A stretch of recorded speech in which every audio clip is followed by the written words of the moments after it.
Bonjour à toutes et à tous, j'espère que vous allez bien. Bienvenue sur les randonneurs du passé. Aujourd'hui, on va faire une belle vidéo, mais je suis pas tout seul parce que si vous voyez la caméra tout seul, sans les mains. Moi j'ai mon ami Bruno qui est derrière la caméra et donc on va faire une vidéo, parce qu'on a déjà tourné une vidéo ensemble, sur les 4 points cardinaux de la Charente. Là aujourd'hui, je pense que vous avez tous reconnu, ceux qui regardent les vidéos, nous sommes à Nanteuil-en-Vallée. Cette fois-ci, on est au Nord Charente. Et la Nord Charente est riche en diversité, faune et flore, mais pas que. C'est riche en histoire. Et là, cette vidéo, on va faire le célèbre chemin mythique de Saint-Jacques-de-Compostelle. Et bien moi, je vous invite à nous suivre. Et Bruno nous expliquera un petit peu ce chemin en même temps. Allez, c'est parti!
Ici, dès que vous commencez à faire, donc on est parti de Nanteuil-en-Vallée, vous avez un premier moulin ici. Là, je connais pas l'histoire, donc ceux qui sont de Nanteuil, tout ça, vous connaissez. N'hésitez pas à mettre ça en commentaire, c'est toujours intéressant à savoir, à part si le propriétaire ne veut pas non plus. Mais ça, c'était un ancien moulin. Comme je disais tout à l'heure, je ne suis pas tout seul, j'ai mon ami Bruno. Salut les amis.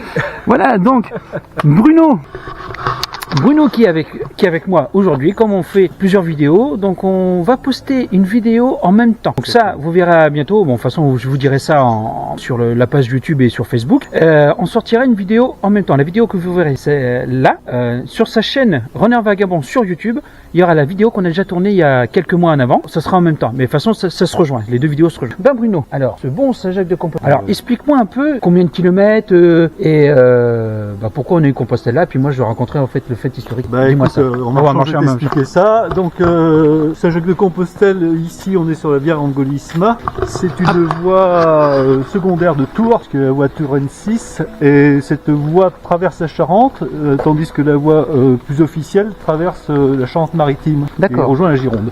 Ok. Donc ici cette voie part des Deux-Sèvres et s'en va en direction de la Gironde. C'est-à-dire que finalement on rattrape la voie principale. Ok, ah ouais, c'est vraiment une voie ancestrale, mais qui est comme pleine voie de Compostelle, mais qui est très confidentielle. On rencontre très peu de gens ici. Alors, si vous voulez traverser la Charente, ici, vous serez au calme. Vous n'aurez pas la foule de Compostelle, et en plus, voilà, le paysage vous appartiendra. Et en plus, il y a tellement de belles choses à voir ici. Oui, donc on va déjà en prendre un échantillon. On est parti ce matin de Nanteuil. C'est ça. Et on va se diriger vers un autre village qu'on découvrira vers la fin, mais qui prouve bien qu'ici c'est une terre d'histoire, une terre d'accueil, puisqu'ici les pèlerins passaient et étaient accueillis tout au long par différents établissements qui jalonnent le parcours. Religieux bien souvent. Donc voilà, la voie de l'Anglisma, elle fait 170 km, elle part de Moutardon et elle finit à Bonne. D'accord. Après Auxerre. Voilà. Ok. Merci beaucoup. De rien. Et regardez juste au moment, vous voyez, Saint-Jacques ou des chemins comme ça, il y a généralement toujours un point d'eau à côté. Pas tout le temps, mais il faut savoir qu'en ce temps-là, 12e siècle, bon là c'est, on va dire, le Saint-Jacques-de-Compostelle, c'était vraiment érigé, je pense, 12e siècle, vraiment le 11e, 12e siècle. Ouais. Et c'est toujours quand vous regardez, toujours les départs, toujours à côté d'un point d'eau. Pourquoi? Parce que l'eau, c'est la vie, tout simplement. Allez, nous on continue, et tout au long du chemin, on va vous raconter un peu qui est Saint-Jacques-de-Compostelle, et vraiment le pèlerinage avec le cœur. Allez, on continue. voici le balisage de Saint-Jacques. Alors, ça c'est le balisage parce qu'en fait c'est comme si une voie secondaire, donc c'est un autre balisage. Sinon le vrai balisage, c'est comme les GR que vous avez en France, rouge et blanc. Par contre, il y a un truc qui m'intrigue un peu, c'est que on a un balisage là, il y a un autre là. Dis-moi Bruno, pourquoi il y a ces deux balisages là? On peut le faire l'aller-retour ou explique-moi un peu. Alors on dit Compostelle, donc le Compostelle c'est dans le sud, c'est en Espagne. Oui. Donc on part en général du nord pour aller vers le sud. Or là ici, ce balisage qui a été fait par les amis de Saint-Jacques de Compostelle, d'accord, qui gèrent, ce sont des bénévoles qui gèrent le balisage, peut très bien, donc je disais du nord au sud, ouais. Là, de l'autre côté, on peut le faire de l'autre côté en remontant indifféremment du sud vers le nord. D'accord. Ah bah ils ont fait les... dans les deux sens. Ok, bah, vous voyez, il y a encore mieux. Et là, si vous voyez au fond, il y a un petit chemin là, mais ça, on vous dira ça tout à l'heure. Parce que celui-là, ce chemin-là qui m'intrigue, mais j'ai Bruno à côté de moi qui m'a dit quelque chose là, vous allez voir.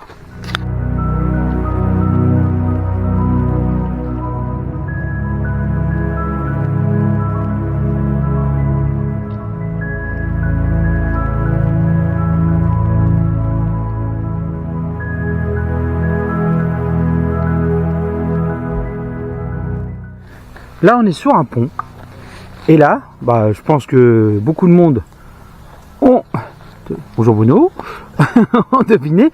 Bah, c'est une ancienne voie de chemin de fer. Alors, tu me disais Bruno, à partir peut-être vers Ruffec, c'est ça? Tu sais. Bah, après, il faut construire. Si, c'est celle-là. Là, elle vient de Nanteuil, bien sûr. D'accord, oui. Elle va à Ruffec, d'une manière sûre. Après, son tracé exact, je ne le connais pas. Bon, je n'ai pas regardé. Hein. J'essaierai de me renseigner et je le mettrai peut-être quand on parlera sur la vidéo, comme je fais d'habitude. Mais il est joli, hein. Très, très, très joli pont. Et là, le chemin, donc là, on est venu là, parce que là, le chemin trace tout droit là. Et là, on est passé par ici. Donc, vous pouvez passer là. Il y a 50 mètres à faire si vous voulez aller voir le pont. Donc là, c'est un beau joli coin, dis donc. Ah, c'est magnifique ici. C'est pas le moment de tomber dans l'eau. Non, là, je pense pas, non, parce que là, on est gelé. Attends, cet après-midi. Ouais, parce que là, il fait 6 ou 7 degrés, là. Ouais, cet après-midi, il fera peut-être 25-26. Ah ouais, voilà, le temps est un peu détraqué. C'est une petite cabane de pèlerin, on dirait presque. Non, c'est un lavoir. Un lavoir. Un très joli lavoir en tout cas. Il y a le puits qui est là. Ah, superbe. Mais l'eau ne coule pas assez suffisamment pour s'écouler dans le lavoir. Ouais. En tout cas, il est très beau lavoir, en plus sur le chemin. Ok.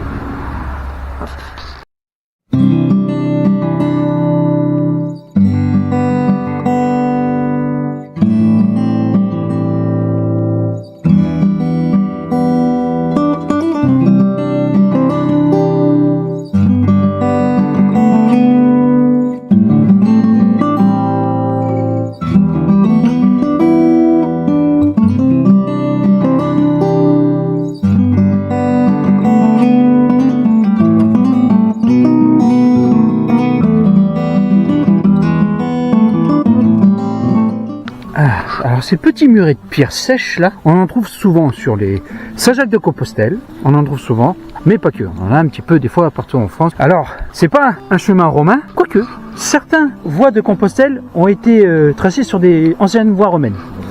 Mais pas que, bon bref, là c'est pas la question, là si vous voyez un petit peu de les pierres, c'est de pierres. Hop là, voilà. Bah, ces pierres-là, ces petits murets-là, c'était pas pour faire joli. Généralement, ces murets-là, voilà, on voit plus beaucoup avec la végétation, mais ces murets-là, Bruno, servaient à délimiter des champs, des propriétés, ouais. Voire certains villages. Comme ça, si ton voisin montait par le mur, et c'est déjà arrivé plusieurs fois, et je crois que c'est une histoire qui est arrivée au XIIIe siècle, si ma mémoire est bonne, une personne avait traversé un mur pour récupérer sa vache. C'était sa vache. Le propriétaire d'en face avait dit que non, qu'il avait passé le mur pour voler sa vache. Mais en fait non, c'était la vache du premier. S'en suivit une guerre de 10 jours où il y a eu 15 000 morts. Parce que c'est monté au seigneur. Et comme les deux seigneurs, ils étaient super copains, 15 000 morts. Tout ça pour un mur de pierre. Ah la vache! Tu imagines ça? 15 000 morts juste parce que La vache. un gars voulait rechercher sa propre vache. En plus, elle était marquée. Elle était marquée. Et l'autre, il a dit non, que c'était la sienne. Et que, bon, bref. Vous savez, hein, la nature humaine, ça monte, ça monte. Et là, 15 000 morts juste pour une vache. Je crois que c'est au XIIIe siècle, si ma mémoire est bonne. Et pour vous dire que, bon, après, c'est pas tout le temps comme ça. Mais ces murs-là, voilà, je vous expliquais, c'était surtout pour délimiter des terrains et des propriétés, voire des villes. Allez, et ce chemin est magnifique. Regardez là, le soleil qui se lève là. Oh, superbe. Quand je vous dis, venez en Charente, venez visiter la Charente. Regardez, même le chemin mystique de Compostelle, c'est ça. C'est un magnifique chemin.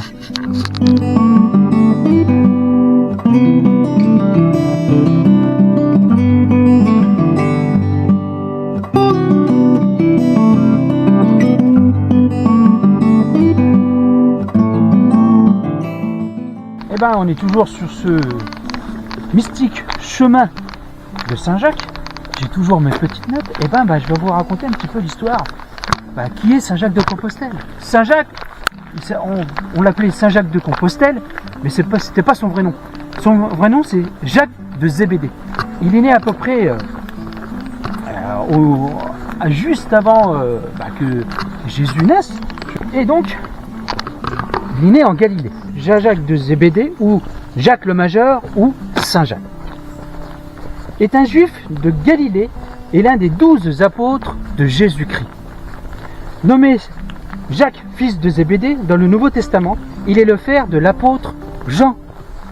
Tous deux sont des pêcheurs du lac de Tibériade, légendaire lac de Tibériade. Et Saint-Jacques, donc on sait tous l'histoire de Jésus, après que les Romains l'ont crucifié, tout ça.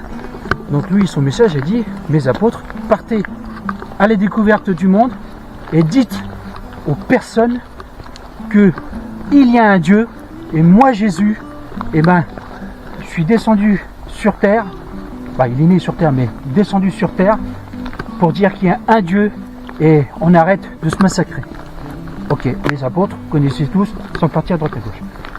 Saint-Jacques, lui, il a tracé la route, il a dit, je prends un tracé et c'est parti.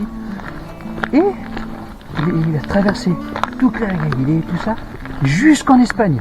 Donc il a évangélisé toute la péninsule jusqu'en Espagne. C'est pour ça qu'on a le mythique Saint-Jacques de Compostelle qui va jusqu'à la pointe, en Cadiz, on appelle ça, et le fameux Saint-Jacques de Compostelle. Mais il est parti, il a tout évangélisé, donc il a réussi. D'un côté, il a très bien réussi. Et à la fin de son voyage en Espagne, Cadiz, il est retourné chez lui, à Jérusalem, donc en Galilée, quoi. Il est retourné chez lui. Sauf que, quand il est arrivé, les Romains n'entendaient pas ce là. Ils ont dit, toi, on a tué ton soi-disant, parce qu'eux ils croyaient en plusieurs dieux, je répète, ils croyaient en plusieurs dieux. Et nous, Jésus, c'est un dieu. Et il dit, comme on a tué ton prophète, toi, tu veux évangéliser encore chez nous? Pas compliqué. Et en 44, les Romains, jugés, paf, décapités. Saint-Jacques. Ensuite, après quelques années, ce Saint-Jacques-là, certains ont pris ses ossements et l'ont mis jusqu'à l'actuel Saint-Jacques de Compostelle. Donc quand vous faites ce pèlerinage, parce que c'est un pèlerinage, et ça, mon ami Bruno vous racontera une petite histoire dessus, pourquoi a été créé aussi ce Saint-Jacques de Compostelle, ces chemins, et on mis ces ossements là-bas. Pourquoi on fait ce Saint-Jacques? C'est tout à fait déjà pour honorer Saint-Jacques, mais aussi, avant tout, c'est un chemin spirituel. C'est un chemin d'amour. Pourquoi? Parce que quand vous marchez, c'est un sport, c'est un truc, mais vous pensez. Voilà. Et c'est pas des pensées négatives, c'est des pensées positives. Et vous pouvez le faire à plusieurs. Et moi, je vous conseille aussi de le faire à plusieurs. Pourquoi? Parce qu'au fait, vous donnez, vous partagez. Et c'est ça le partage. Saint-Jacques de Compostelle, c'est ça. C'est avant tout un effort humain, un effort de soi-même aussi, mais un partage. C'est un partage. Et c'est pour ça que beaucoup de pèlerins, beaucoup de pèlerins ont fait cela. Et celui-là qu'on marche actuellement avec Bruno date de 1000 ans. Donc en fait, ce chemin-là que je foule, là, des milliers et des milliers de personnes ont marché avant nous. Donc voilà, c'est pour ça que je vous dis, Saint Jacques était vraiment quelqu'un de très pieux et a évangélisé toute la péninsule d'Espagne. Et pour ça, pour l'amour, en fait. C'est ça pour ça, pour l'amour de Dieu et de Jésus. Faut pas oublier Jésus. Et c'est un très beau partage de ce chemin parce que vous rencontrez des gens qui sont peut-être pas religieux, mais quand vous faites une marche, et ben des fois vous êtes fatigué, ben c'est des personnes que vous pensez pas du tout, ben qui vous apportent peut-être une pomme, une boisson, qui vont peut-être vous loger dans votre jardin. Voilà, c'est ça Saint Jacques de Compostelle, c'est ça, c'est l'amour et le respect de chacun. Il faut surtout pas l'oublier. L'humain, comme je disais dans certaines vidéos, c'est vrai, je vais dire un gros mot, excusez-moi, on est con, mais pas que. Quand vous avez le cœur et vous avez le respect d'autrui, moi je vous dis, c'est toujours comme ça. Allez, on continue et puis après Bruno va vous raconter en fait la création de ce beau chemin de Compostelle. Allez, on trace la route.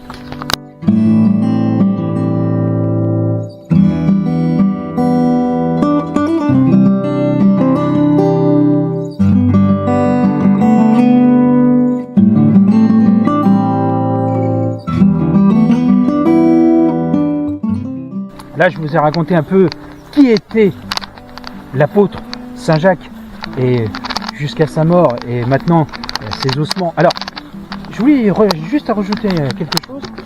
On dit que les ossements sont à Saint-Jacques, donc la cathédrale de Saint-Jacques de Compostelle. Mais on n'est pas tout à fait sûr. On ne sait pas. Parce qu'il y a eu tellement de remue-ménage et tout ça que peut-être ces ossuaires, ces os ont été peut-être transférés ailleurs. Donc ça, on a encore un doute dessus. Mais bon, c'est pas la question. La question, c'est que faites ce pèlerinage, ceux qui peuvent. Parce qu'attention, le pèlerinage peut aller. Il y a des gens qui ont 70 ans qui le font encore. Hein. Donc c'est vraiment tout âge. Donc faites-le. Hein. Et puis il y a de plus en plus de personnes qui le font. Mais bon, là, je vais vous raconter qui est le premier qui a tracé le premier chemin de Saint-Jacques de Compostelle. Allez, on est parti. En 834, Alphonse II, roi des Asturies, se mit en route à partir d'Oviedo, traçant ainsi le premier chemin de pèlerinage vers Compostelle, qu'on le nomma ensuite Camino Primitivo. Voilà, premier. Ou chemin primitif, logiquement. En 950 et 951, c'est l'évêque Golescal, accompagné d'un long cortège qui effectue le pèlerinage à partir du Puy-en-Velay. En fait, le Puy-en-Velay, on connaît tous, c'est un gros pèlerinage, se fait même, on va dire, quand on est sur la cathédrale, vous partez le matin, on se fait bénir par un prêtre avant de partir. Et c'est pour ça que vous avez le petit carnet, je ne sais plus comment ça s'appelle Bruno, le petit carnet, c'est comme un passeport. Le passeport de Saint-Jacques, mais ceux qui savent, on vous redira ça, je mettrai un petit commentaire au-dessus. Quand vous passez dans les églises, vous avez un tampon tout le long du chemin. Ça veut dire que vous avez fait le chemin et vous continuez. Le crédential. Le crédential. Merci. Crédential. Merci Bruno. Et donc voilà. Donc, roi Alphonse II en 834 et ensuite, on va dire, le deuxième chemin créé, qui a été créé au partir du Puy-en-Velay. Donc il faut dire que le Puy-en-Velay est vraiment un des lieux mystiques pour partir. Mais pas que. Je vais reprendre la caméra et là Bruno, tu vas m'expliquer un petit peu le contexte un petit peu politique de ce chemin à la création. Allez, je prends la caméra et Bruno, c'est à toi. Allez, explique-moi un petit peu. Il y a eu des invasions arabes au 8e siècle. Donc la civilisation arabe est remontée jusqu'à Poitiers. Il occupait déjà à l'époque l'Espagne, cette civilisation qui était brillante à l'époque. Vas-y. Occupait l'Espagne et donc il est remonté jusqu'en France. Et donc du coup, Charles Martel les a arrêtés. Donc on était au 8e siècle. Donc quelques siècles plus tard, effectivement, l'Église catholique a voulu reprendre le pouvoir. et a utilisé à des fins marketing presque Saint-Jacques-de-Compostelle, c'est-à-dire que les ossements, comme dit William, n'étaient pas sûrs que ce soit des siens. Ça peut être ceux d'un cheval, d'un chien ou non, mais on ne sait pas à qui appartient. Et donc du coup, ils ont créé ce chemin comme pour valoriser l'Église catholique, pour reprendre le pouvoir, et donc face aux invasions arabes, et pour que la suprématie catholique puisse s'affirmer. Donc c'était un coup de marketing qui dure encore jusqu'à aujourd'hui, mais, mais politiquement à l'époque avait bien une signification. Pour vraiment reprendre la chrétienté à la place des musulmans qui étaient là. Pour pas que laisser de la place en fait, un espace libre suite aux invasions. Voilà. Bah, merci beaucoup. Voilà, vous voyez, hein, on en apprend encore beaucoup encore. Hein. Allez, on continue ce beau chemin.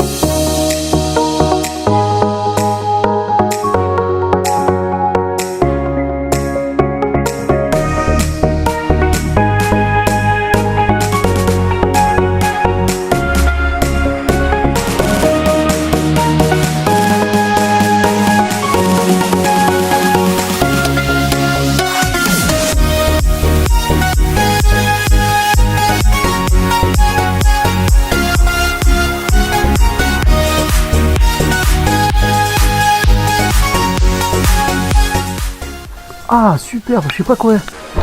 Elle est peut-être datée du 11e, 12e siècle. Hein. Oh.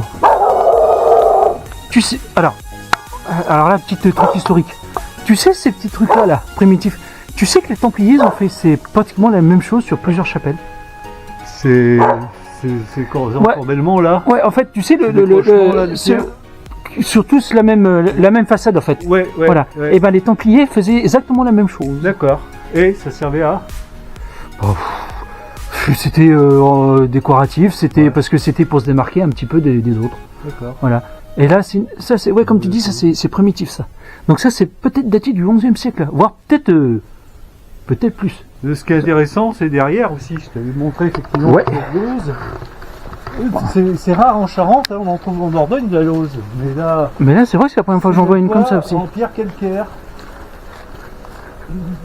C'est ce qui nous a interpellé pour venir voir ça. Là, la pierre là. Voilà, vous voyez, regardez sous le toit ici là. Voilà, c'est tous les cailloux là. Ça pèse quelques tonnes. Ah bah là tu m'étonnes, parce que là c'est que de la pierre. Et puis c'est taillé en plus. Oui. Tout est taillé. C'est comme de l'ardoise. Ah ouais. Ouais, je vais rester là parce qu'après j'ai le soleil et puis on verra plus. Mais c'est superbe. Ouais, on va aller voir ça. Ah, c'est... Bah, vous voyez, hein.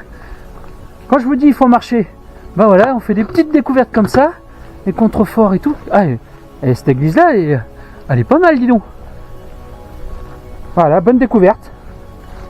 Là, on a le dedans, là. Alors, en plus avec... On voit bien, là, le toit de pierre. Ah, voilà. Magnifique. Là, on le voit juste ici, là, regardez. Là, hop. Ouais. Ah, c'est... Ah oui, bah tu vois. Là, comme tu dis, elle a peut-être pu s'effondrer et puis ils l'ont reconstruite quoi. Alors la partie tuile c'est plus récent bien sûr, et la partie la plus ancienne c'est le toit de pierre, parce que ça ce savoir-faire il est ancestral. Ah ouais, c'est un peu comme les murets que tu disais. Ouais, mais c'est pareil, ouais, c'est ancestral ça. Pour faire ça il faut être bon. Ah ouais, tu m'étonnes. Mais en tout cas, très belle église. Ouais. Très belle église. Une belle découverte.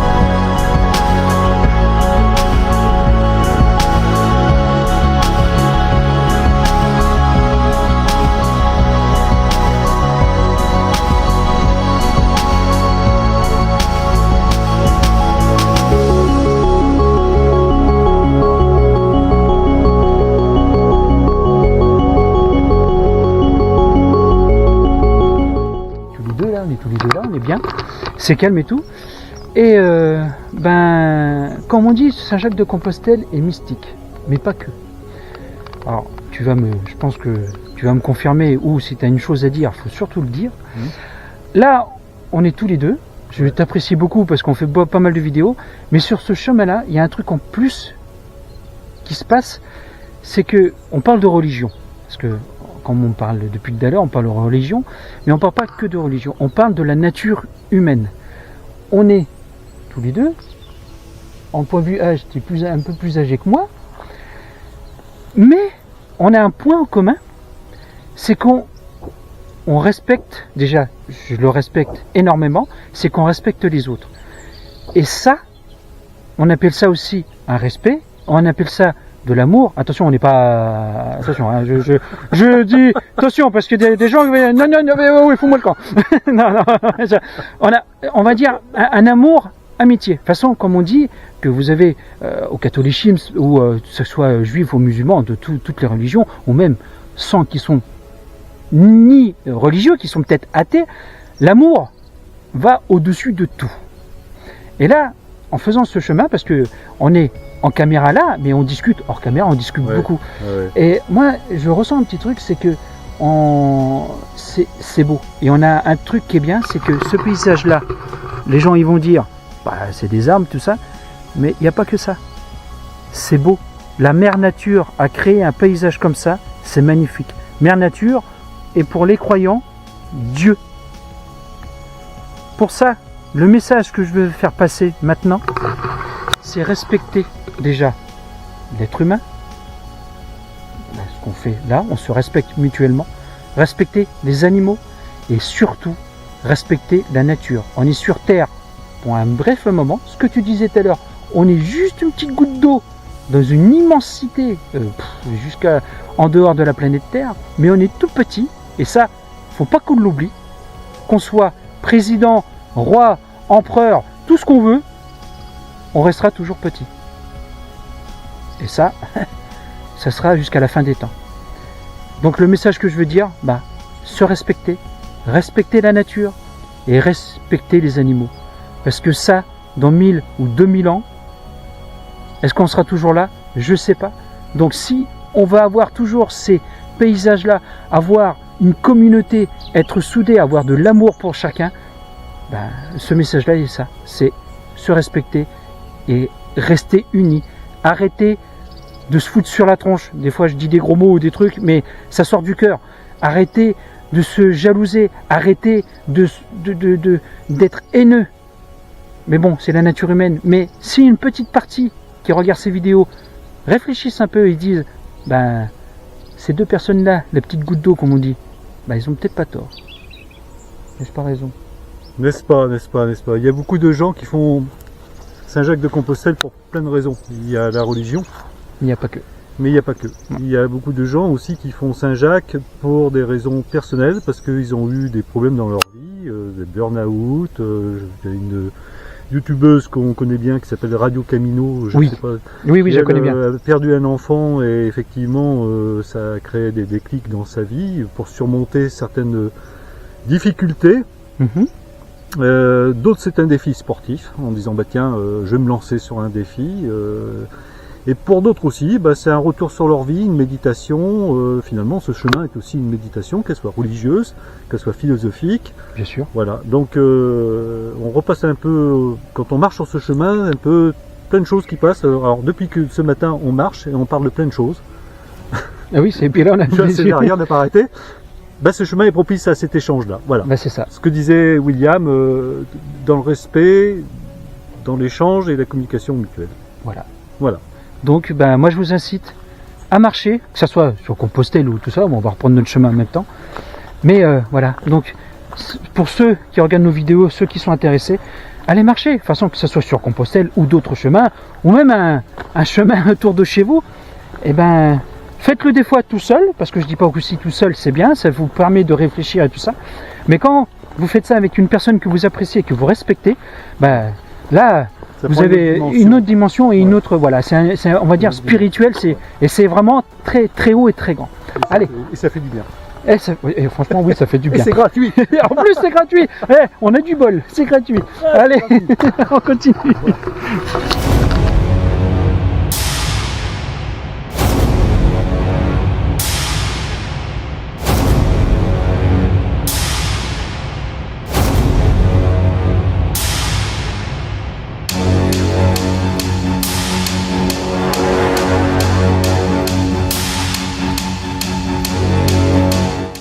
Bonjour les copines.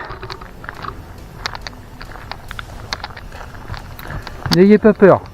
Vous inquiétez pas, même si je suis cuisinier, n'ayez pas peur. Je vous retrouverai peut-être dans 15 jours, 3 semaines dans mon assiette, mais n'ayez pas peur. N'ayez pas peur. Bien sûr, je rigole, hein, je respecte les animaux quand même. Hein. C'est pas parce que je dis son monsieur, je suis cuisinier, que je mange des légumes, je précise. Ah, mais en tout cas, elles sont belles. Tu vois, les veaux, ils sont beaux. Hein. C'est des belles bêtes. Allez, on vous laisse tranquille. Et puis nous, on continue notre beau chemin. Et il est magnifique. Voilà, on arrive à Verteuil. Là, le château qui se trouve par là. Donc, le château qui a été construit par la famille de La Rochefoucauld. Et c'est une petite merveille. Donc, on arrive à Verteuil. Et puis, on reprendra avec, bien sûr, mon ami Bruno. Pour vous dire au revoir. Et puis, la conclusion de cette très belle randonnée au Nord-Charente.